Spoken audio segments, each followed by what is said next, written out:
అక్రమ మైనింగ్ పై house committee వేసి విచారణ జరపాలని డిమాండ్ చేశారు మాజీ మంత్రి సబితా ఇంద్రారెడ్డి. అసెంబ్లీ జరుగుతున్న తీరు చూస్తుంటే బాధ కలుగుతోందన్నారు. బయట ఏదైనా మాట్లాడితే అసెంబ్లీకి రండి అంటారు, సభకు వెళ్లితే మైక్ ఇవ్వరని ఆక్షేపించారు. ఇల్లీగల్ మైనింగ్ సహా ప్రభుత్వ అవినీతిని బయట పెట్టమని వెల్లడించారు. అది నిజంగా ఇల్లీగల్గా నడుస్తుంది మైన్ అని ప్రతిపక్షం నుండి హరీష్ రావు గారు మాట్లాడుతుంటే మేము దాని మీద పెనాల్టీ వేసాం, ఇంకా 4 లక్షలు వసూలు చేయాలని మాట్లాడుతున్నారు. ఇది ప్రజలు గమనిస్తూ ఉన్నారు.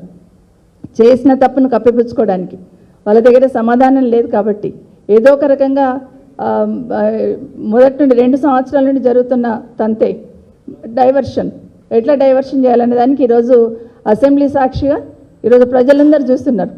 ఒకటేమో ప్రతిపక్షంగా మేమేమో దాని మీద హౌస్ కమిటీ వేయండి అంటున్నాం. మేము సిఐడి ఎంక్వైరీ వేసాం కదా, సిబిసిఐడి అంటున్నారు.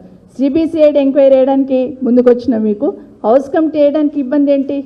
తప్పు చేయనప్పుడు భయం ఎందుకు? అదే బీఆర్ఎస్ పార్టీ నుండి అడుగుతా ఉన్నాం. తప్పు చేయనందుకు భయం ఎందుకు? తప్పు చేయనప్పుడు హౌస్ కమిటీ వేసిన ఒకటే, సిఐడి ఎంక్వైరీ వేసిన ఒకటే కదా. దాన్ని ప్రజలు గమనించాలని కోరుతా ఉన్నాను.